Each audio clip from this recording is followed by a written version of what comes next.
Hello and welcome to my home. Today I'm going to talk to you about getting your seeds started indoors to get a jump start on your vegetable gardening season. It's easy to do. You don't have to have anything special, and I'm going to show you some couple of containers you can use. Some of the containers you have free, yes, free in your home. So I'll show you that, as well as what type of growing medium you should use. But before we go there, I wanted to tell you that I also do other types of videos. I do simple, tasty recipe videos, and I do product reviews. But for now, let's get to those seeds. I'm at my sunny window, and it's time to get some seeds started. I'm not going to use any other special lights. I don't have the budget right now to get the special type of grow lights, but I've always started my seeds indoors just by a sunny window.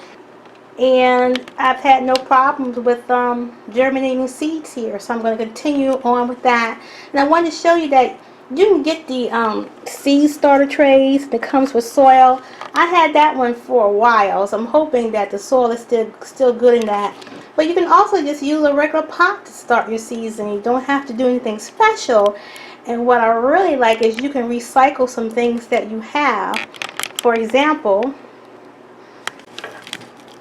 you can use an egg carton, and all these little individual egg sections where your eggs were, it's just like having, you know, a regular seed starter kit. So this is basically free. You bought the eggs are gone, so I'm going to fill this up with soil. I pre-tested it, and it looks like it'll be okay. Now for those of us who do drink wine, you know that your wine comes in these types of containers, and these make nice little seed starters. So I'm going to use this as well. So I'm going to get some soil in here, and we're going to continue on from there.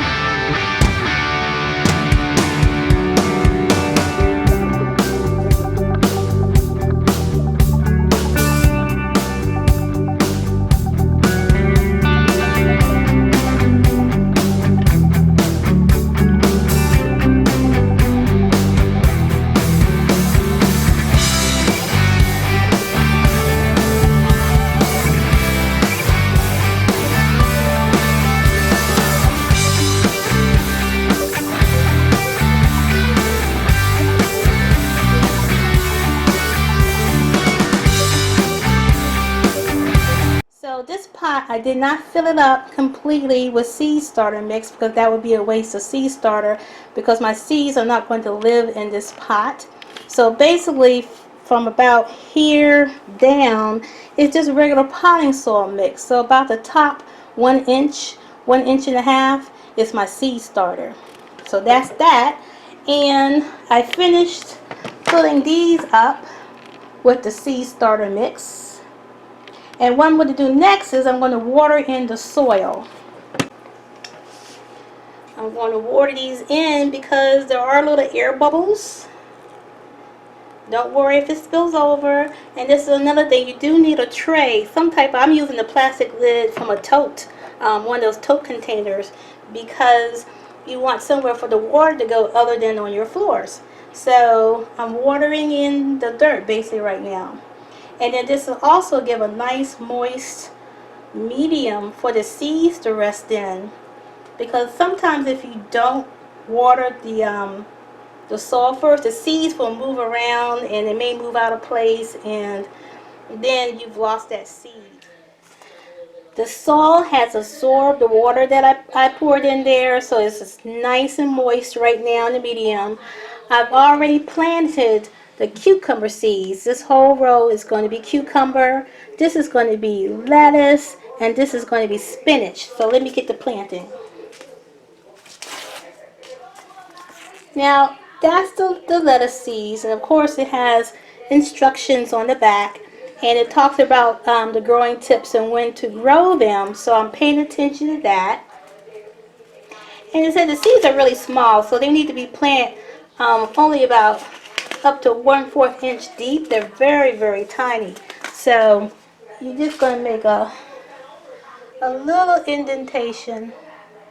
I'm just using the tip of a ballpoint pen, actually the cap of a ballpoint pen. Here's my lettuce over here. Just making a little indentation. I'm going to have both these rows be my lettuce. And you can barely see these seeds. Very tiny. So I'm just going to drop one in each hole.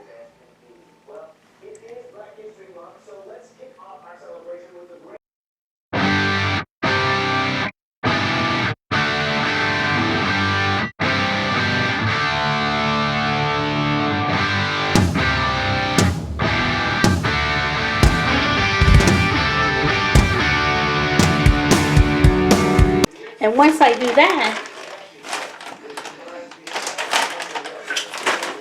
I'm going to lightly mist it in with my spray bottle. I don't want to pour water on here because I don't want to disturb those seeds and have them moving around. I want them to stay nice and nestled in the spot where I put them. I'm going to put some pepper plants in this row, some bunching onions in this row. Now the bunching onions are just the same as regular onions, but you plant them closer together and they become like those scallions. Now I am marking everything, so I have some leftover plastic markers. I even made a marker, so if you don't have a marker, take some cardboard, make it in a strip, take a toothpick, tape it on there, and you got you a marker. So you don't have to buy everything all the time. And here, I'm going to put some of the squash. It's the crookneck variety. And then I have collards that I'm going to plant. Well, we got our seeds all planted. Now we just have to be patient and wait for them to grow. This is also a good opportunity to see if the seeds actually grow according to the directions on the packet of the seeds. And I encourage you to always read the back of your seed packets because they give you important information such as when to plant them, frost dates, zones, all very good information. I also did a video on frost dates and zones, and I'll put a link to that as well. So that's it for now. Bye bye.